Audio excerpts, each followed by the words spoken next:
Fala galera, agora vamos dar uma olhada na microscopia do cerebelo. E o que é que eu preciso saber dessa parte? Primeiro, o meu cerebelo, junto com o cérebro, constitui um sistema nervoso suprassegmentado. E já que a gente falou do cérebro, comparando cerebelo e cérebro, é importante saber que eles são diferentes em relação ao tamanho. O cérebro é bem maior. Mas quando eu vou comparar número de neurônios, não tem grande diferença. É praticamente a mesma coisa. Fora isso, antigamente as pessoas achavam que o cerebelo só tinha funções meramente motoras. Só que isso já caiu, já foi para água abaixo. Comprovadamente, o cerebelo hoje em dia possui certas funções cognitivas, montar quebra-cabeça, fazer contas matemáticas de forma mentais. Isso tudo tem relação com o meu cerebelo. Indo para frente, eu preciso entender, na microscopia também, a parte de citoarquitetura do córtex cerebelar. Bem, o meu córtex, no cerebelo, possui 3 camadas. A camada molecular, a camada de células de Purkinje, que é a intermediária, e a camada granular. Isso foi dito de externo para interno, de fora para dentro. Na camada molecular, eu preciso entender que nela eu vou encontrar fibras de direção paralela, células estreladas e células em cesto. Na camada de Purkinje, eu encontro basicamente as células de Purkinje, que são células grandes, de formato piriforme, e são basicamente as células mais importantes do meu cerebelo. Muito importante o seu papel. E além disso, na camada granular, o próprio nome já fala, veremos células granulares e algumas células que eu chamo de células de Golgi. Na próxima imagem, eu vou mostrar agora a visão histológica dessas camadas. Como eu disse, mais externamente, vou ter a camada molecular. Intermediária, na camada intermediária, temos as células de Purkinje. Aqui deve estar ruim para ver, mas é uma célula de Purkinje, aqui outra. E mais internamente, a camada granulosa, onde vemos várias células granulosas. Por que tudo isso é importante? Isso é importante para a gente entender as conexões intrínsecas do meu cerebelo. Vamos lá. No meu cerebelo chegam 2 tipos de fibras, que são as fibras musgosas e as fibras trepadeiras. Essas fibras vão diretamente, quando chegam no cerebelo, para o córtex cerebelar. E como é que elas chegam? Chegam de 2 formas.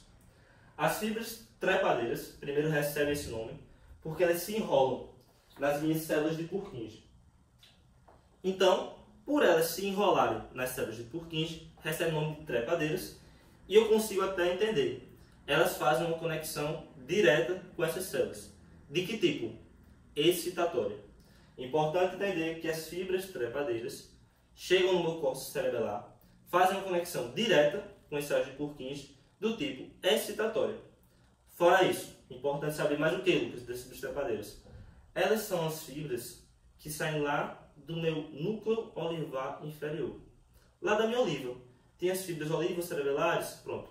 Essas são as fibras trepadeiras, exclusivamente. O que mais? Fibras musgosas. Segundo tipo de fibras que chegam ao córtex cerebelar. O que é que essas fibras musgosas fazem? Fazem 2 coisas importantes. Trepadeira excita a célula de Purkinje. Mugosa excita tanto os meus núcleos centrais do cerebelo, que vamos falar um pouco mais para frente, quanto excitam as células granulares.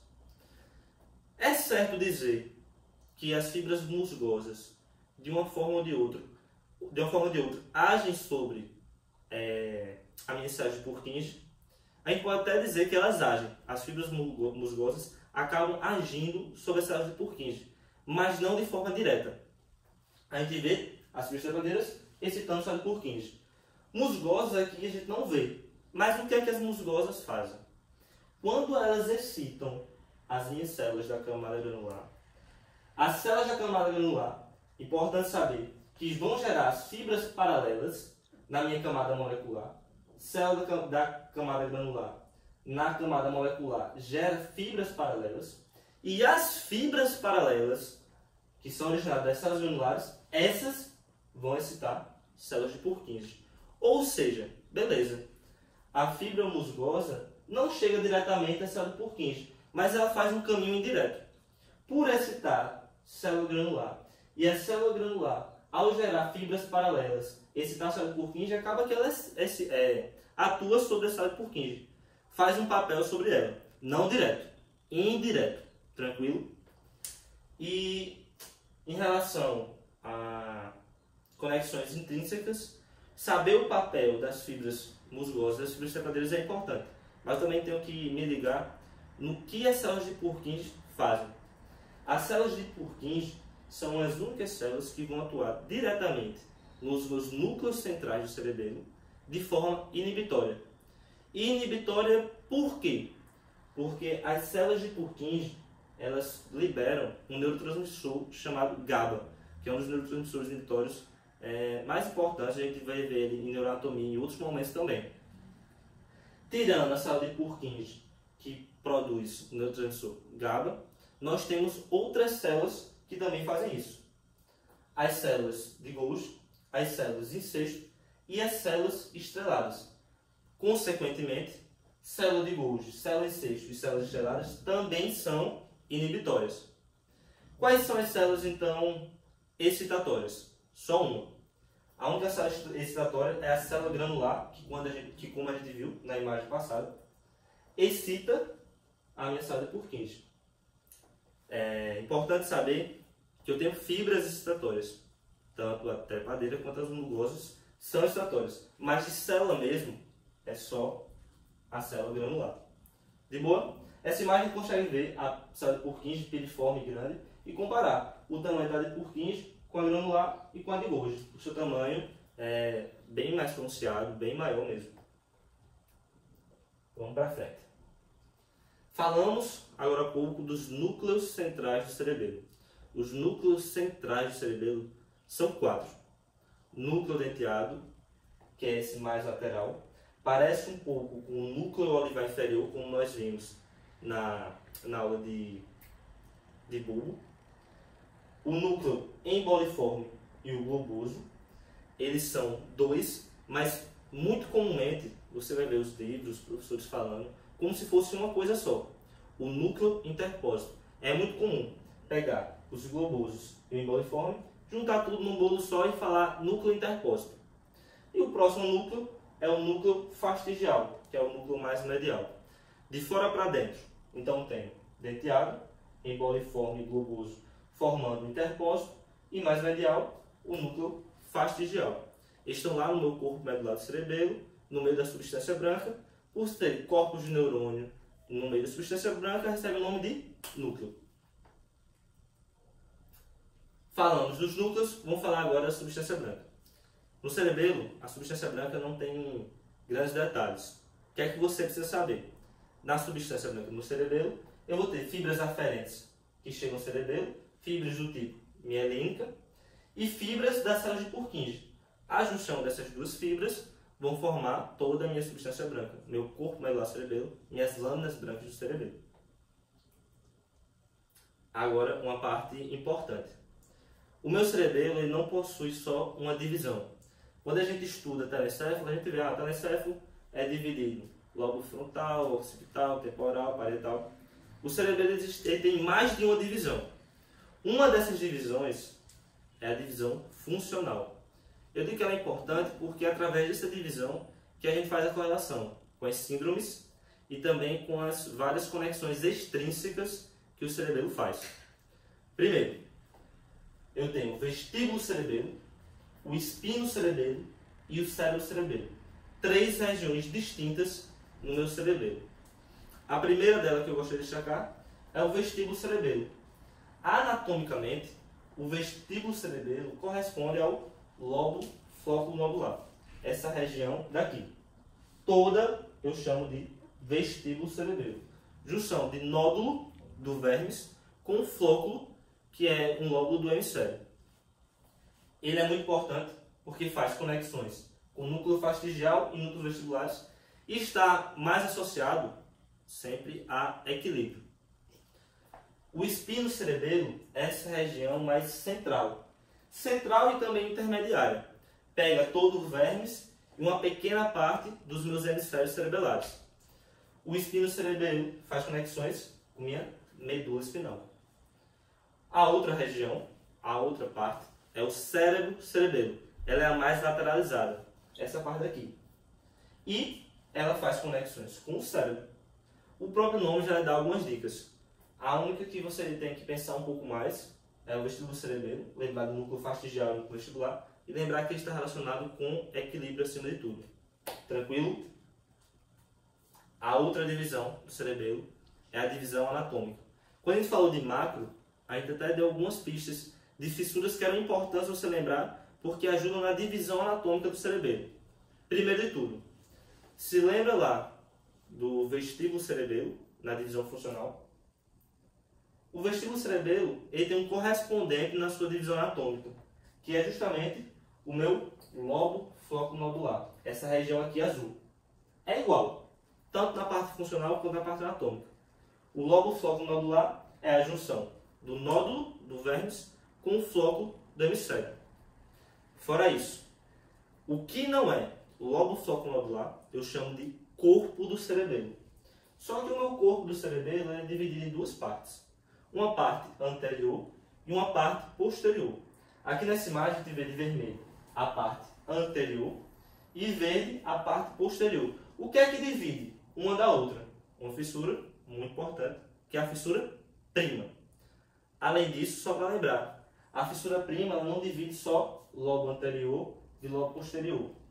Ela divide outra coisa importante, outro lobo do hemisfério, que é a parte anterior do lobo quadrangular e a parte posterior do lobo quadrangular. Vamos para frente. Entrando agora nas conexões extrínsecas do cerebelo. Já vimos a conexão intrínseca, vimos as diversas divisões, vimos até um pouco de histologia.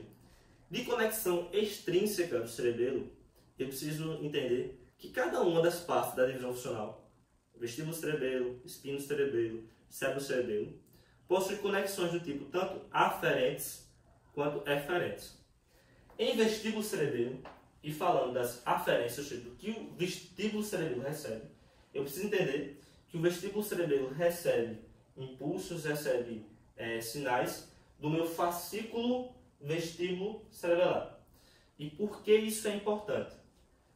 O vestíbulo cerebelo, ao receber mensagem do meu fascículo vestíbulo cerebelar, ele tem uma noção da posição da minha cabeça, que é muito importante para que eu tenha uma manutenção da postura e também até regular movimentos dos olhos com a cabeça, alguns reflexos que a gente já viu nas aulas anteriores e por aí vai. De eferência. O que é importante eu saber de eferência do meu vestíbulo cerebelo? O vestíbulo cerebelo ele se comunica com o vestíbulo lateral e com o vestíbulo, os núcleos do vestíbulo lateral e os núcleos do vestíbulo medial. Núcleos vestibulares medial e núcleos vestibulares lateral. O núcleo vestibular lateral ele é importantíssimo para regular minha postura, tanto quando eu estou andando, quanto só está em pé aqui, tranquilo. Já o vestíbulo medial, os núcleos vestibulares mediais, ele controla o movimento da minha cabeça com os dos olhos. Aquele reflexo de quando, por exemplo, você está andando de cavalo e balançando lá, não vê as imagens borradas. Ou então, o reflexo que a gente também chama de olho de boneca. E por aí vai. De conexão extrínseca agora, já falando de espino cerebelo, nós temos as aferências vindas dos meus tratos estudados lá em medula. Espinos cerebelares anteriores e espinos cerebelares posteriores. O que é que esses tratos vão me trazer? Espinos cerebelares são responsáveis pela propriocepção inconsciente. Fora isso, tenho que me ligar que o espino cerebelar posterior é aquele trato que sobe reto na medula, sem cruzar em canto nenhum, entrando pelo pedúnculo cerebelar inferior, faz conexão com o espino cerebelo.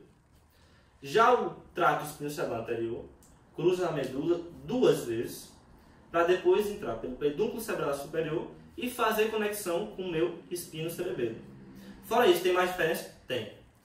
O trato espinocerebelar anterior, ele é aquele trato, como eu disse, a gente já falou em sala de aula, é o trato caboeta.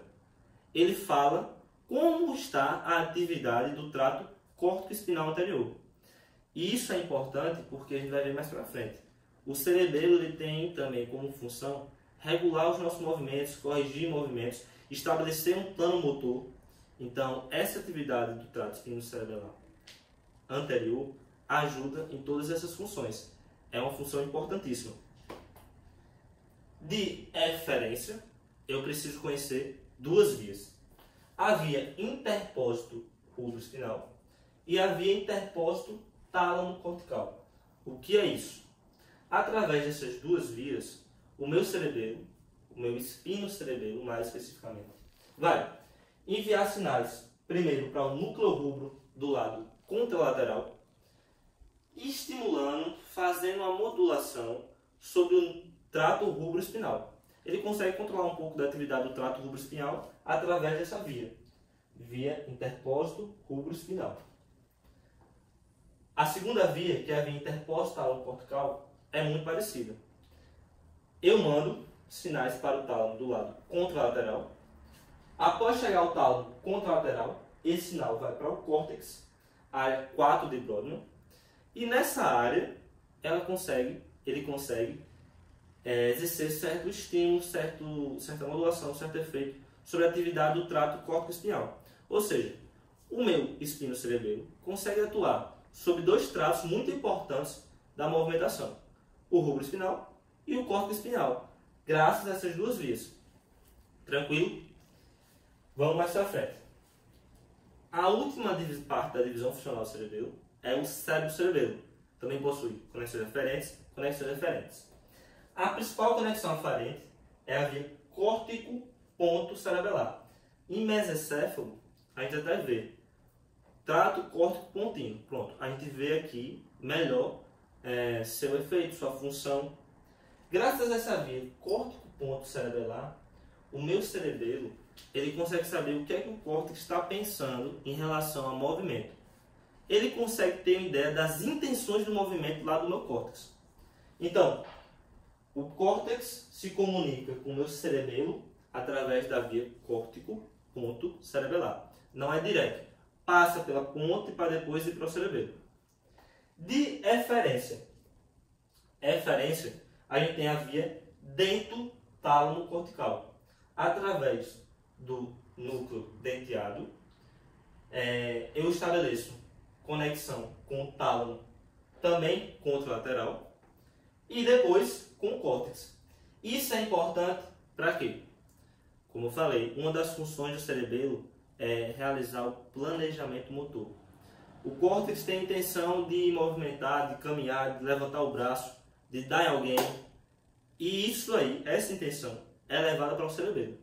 O cerebelo vai calcular, pensar todas as formas diferentes como você deve fazer esse movimento e depois envia informação para as áreas pré-motora, motora suplementar, dar início ao movimento, efetuar de forma devida, correta, essa ação. E como é que esse plano motor vai voltar para o meu córtex? Através da via dento-tálamo-cortical. Tranquilo? Você lembra que a gente tinha a via interpósito-tálamo-cortical no espinocerebelo? É parecido. É basicamente por meio dessas duas vias que o meu cerebelo se comunica com o córtex, mandando ele fazer alguma coisa. As duas exercem influência sobre aquele meu trato que eu falo direto. É um dos tratos mais importantes que nós temos. Trato córtico-espinal. Indo agora, saindo de conexões e indo para a função realmente do cerebelo. É importante conhecer seu papel nesses sentidos. Manutenção de equilíbrio e postura, eu acho que é o mais conhecido. Controle do tônus muscular. Controle dos movimentos voluntários. Aprendizagem motora, que é aquela conexão que ele tem com as olivas. Tanto a lesão do núcleo olivar inferior, do complexo olivar inferior, quanto a lesão do cerebelo foi constatada. O indivíduo perde essa capacidade de aprender a realizar movimentos por repetição. E a mais recente. Tem até, eu acho que a segunda edição do Ângelo não traz, mas a terceira já traz funções cognitivas, como, por exemplo, resolver quebra-cabeça, resolver mentalmente operações matemáticas, já está associado a cerebelo. Vamos para frente. De manutenção do equilíbrio da postura. Só saber que ele faz isso é muito pouco. Quero você saber mais. Que ele realiza essa ação basicamente devido aos tratos vestíbulos espinhais. Os tratos vestíbulos espinhais, ele mandam impulsos de contração e relaxamento dos músculos opostos. E graças a esses tratos, eu consigo ter manutenção de postura, tanto andando quanto em pé aqui sem fazer nada, por exemplo. Controle do tônus muscular. O meu tônus muscular, ele vai ser controlado por meio de dois núcleos centrais. O núcleo denteado e o núcleo interpósito. E por que esse núcleo denteado e o núcleo interpósito? Como os vimos ali de conexões referentes, eu tenho a via dentro tálamo cortical, que consegue influenciar o meu trato córtico-espinhal, e tenho a via interpósito tálamo cortical e via interpósito rubro-espinhal, que regula tanto o rubro-espinhal quanto o trato córtico-espinal. E aí, por que é que eu tenho esse controle do tônus muscular? Se você lembrar, o rubro-espinal é aquele trato que é responsável pelos movimentos mais delicados e das extremidades. E o córtico-espinhal, movimentos axiais de membro superior e membro inferior. Ou seja, toda essa parte de motricidade, os dois principais tratos são influenciados pelo meu núcleo denteado e núcleo interpósito. Uma das funções do cerebelo, de controle do tônus, é realizada por esses dois núcleos e não tem como, de forma alguma, você controlar tônus muscular sem falar de trato córtico-espinal, principalmente, e também de rubro espinal. Controle dos movimentos voluntários é também importante, é também uma função importante do cerebelo. Por quê? Como falado, o cerebelo ele é um dos órgãos, talvez o principal, na formação do meu plano motor. Qualquer movimento que você faça, antes ele passou pelo seu cerebelo. O seu cerebelo calculou, por exemplo, um jogador de futebol para fazer um gol. Calculou ali força, direção necessária, tudo, antes de ele chutar uma bola. Então, como o meu cerebelo ele atua no planejamento motor, todos os movimentos voluntários são controlados por ele. Fora isso, ele é tão cheio das funções que além dele planejar, ele ainda faz outro trabalho, que é o de corrigir. Então, se você vai pegar, chutar uma bola, o cerebelo calculou tudo, chuta desse jeito, nesse ângulo, nessa força. E chega na hora H, você faz o negócio errado, ele ainda vai atuar ali em cima da hora para corrigir esse movimento. E esses dois processos acontecem da seguinte forma. Primeiro, planejamento do movimento. Já dei até um certo spoiler. O cérebro cerebelo recebe informações do meu córtex através do córtex ponto cerebelar. O cerebelo fica sabendo através da via intenção. O que é que eu quero fazer? Agora ele faz os cálculos e vai mandar a resposta, vai mandar o plano motor através da via dentro, tálamo cortical, coisa que já vimos. E agora, para corrigir o movimento? Corrigir o movimento já não é muito o meu córtico, o meu cérebro cerebelo. É o espino cerebelo.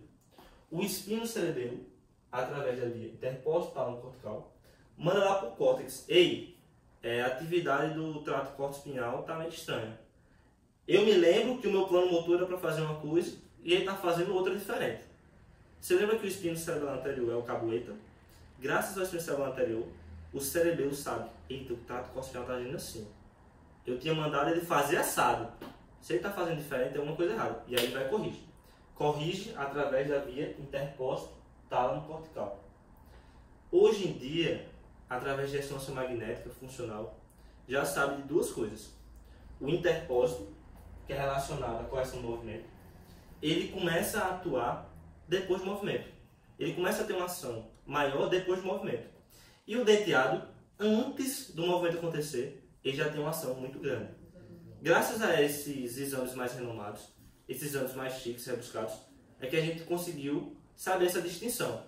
É uma coisa que cai em prova bastante. Planejamento motor e correção do movimento. Planejamento motor geralmente está sempre associado ao cérebro cerebelo. E a correção do movimento ao espino cerebelo. Outra função importante do meu cerebelo é a aprendizagem motora. A aprendizagem motora não tem como dissociar, como já falei, das olivas bulbares, do meu complexo salivar inferior. As fibras olivo-cerebelares mandam informações das olivas para o cerebelo e graças a essa conexão eu consigo aprender a tocar violão. Muita gente pega tipo 2 anos afastado de violão e toca, lembra de tipo umas 3 músicas do passado, não sabe nem onde está botando o dedo, só sabe que está botando e está dando certo. Malabarismo. O cara não sabe nem o que estava fazendo ali, não estava nem pensando. É só o costume, o poder do hábito. Tudo isso é aprendizagem motora, tudo isso está relacionado ao cerebelo. Funções não motoras, as funções cognitivas, que foram as descobertas mais recentes. Bem, a gente hoje em dia sabe que o cerebelo não é só um movimento, embora seja uma das suas principais funções. Ele se relaciona. Resolver quebra-cabeça, associar palavras a verbos, resolver mentalmente operações aritméticas e reconhecer figuras complexas. Tudo isso que parte? Cérebro, cerebelo. Então, cérebro, cerebelo, se for para gravar alguma coisa, é importante gravar funções não motoras, funções cognitivas e planejamento do movimento.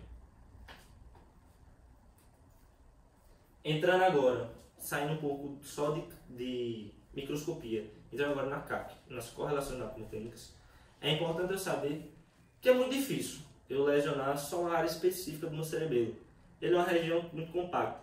Geralmente eu lesiono quase tudo de uma vez, de uma forma bem geral.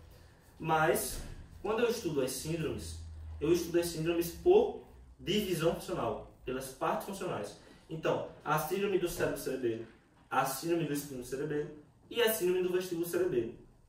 Vamos lá. Primeiro, síndrome do vestíbulo-cerebelo. É quando o vestíbulo-cerebelo é lesionado. Aquele lóbulo flóculo nodular. O que é que eu vou ter? Quando eu lesiono essa parte, lembra, ela está associada a equilíbrio. Primeiro de tudo, desequilíbrio na seta, que a gente chama de ataxia. É uma palavra mais bonita para desequilíbrio, falta de coordenação do movimento. Ataxia. O indivíduo apresenta uma marcha táxica, meia de ebriosa, como se tivesse até embriagado. Isso não é uma associação ao acaso. Se vocês lembrarem, o álcool ele exerce uma ação muito tóxica nas células de Purkinje, lá do cerebelo. Quando a gente bebe muito, o álcool está fazendo esse efeito na gente por dano nas células de Purkinje. No vestíbulo cerebelo, a célula de Purkinje foi para o espaço. Então ele vai estar meio que sempre embriagado, sempre com esse desequilíbrio. Marcha táxica e, por consequência, tendência a quedas. Outra correlação anatômico-clínica é a da síndrome espino-cerebelar. No meu espino-cerebelo, quando eu tenho uma lesão, primeiro de tudo, que eu consigo ver, ataxia, desequilíbrio, igual o vestíbulo cerebelo. Tremor terminal. Qualquer movimento que eu faça para pegar alguma coisa, eu tremo. Nistagmo. A pupila, ela fica indo para um lado, para o outro, para cima, para baixo, dando movimentos voluntários. Você está aqui parado e a pupila se mexendo. O nistagmo pode até ser provocado, uma pessoa normal, cerebelo funcionando. Você em casa pega um irmão, roda ele bem muito assim numa cadeira, testa de rodar. Quando você parar, você consegue ver um pouco de nistagmo nele. É normal, mas dá 10 segundos volta, 5 segundos volta para o normal. O cerebelopata, com uma lesão de espino-cerebelo, tem isso constantemente. Fala arrastada é outro sintoma muito comum em pacientes com lesão no espino-cerebelo. Outra coisa que você vê em PSF, vê em ambulatório de neuro, a dismetria. Essa palavra aqui, redução da precisão dos movimentos, pode ser, essa frase pode ser trocada por dismetria, são sinônimos. Quando o paciente tem esse tipo de lesão, ele não consegue, por exemplo, calcular bem como é que ele faz para pegar um objeto. Ele não tem noção de espaço para pegar as coisas. Você pede para ele fazer, por exemplo, aquela prova dedo nariz, índice nariz, colocar o dedo aqui no nariz. Ele erra, não consegue acertar o nariz e por aí vai. É isso que está mostrando, essa imagem, essa também. E outra prova, que é a do calcanhar, pede para deslocar na perna, ele também não consegue. não consegue ter esse equilíbrio suficiente para trazer o seu calcanhar por toda a tibia. A última correlação muito importante é a do cérebro-cerebelo. Uma lesão do cérebro-cerebelo, eu tenho vários sintomas, como atraso nesse movimento, fica lento para iniciar. Decomposição do movimento, esse movimento como se fosse até um robô, o movimento não é contínuo, fluido, é bem decomposto. Digitiadococinesia, que é a dificuldade para fazer movimentos rápidos e alternados. Você pode pedir para o paciente tocar o dedão no dedo indicador e médio, alternadamente, ele não vai conseguir. Ou então fazer aquela manobra de bater as mãos alternadamente, tem muita dificuldade também. Rechaço. Você pede para o paciente pegar o braço dele e fazer força contra o rosto. E você fica segurando fortemente para ele não dar um soco na própria cara. Quando você solta, o normal é a pessoa parar. O paciente cerebelopata não para, dá de cara. E treinou outro achado muito importante em lesões do cérebro-cerebelo. Por hoje era isso que eu gostaria de falar para vocês de microscopia de cerebelo. E qualquer coisa, só falar com a gente no grupo e mandar as dúvidas, galera. Tranquilo? Até a próxima!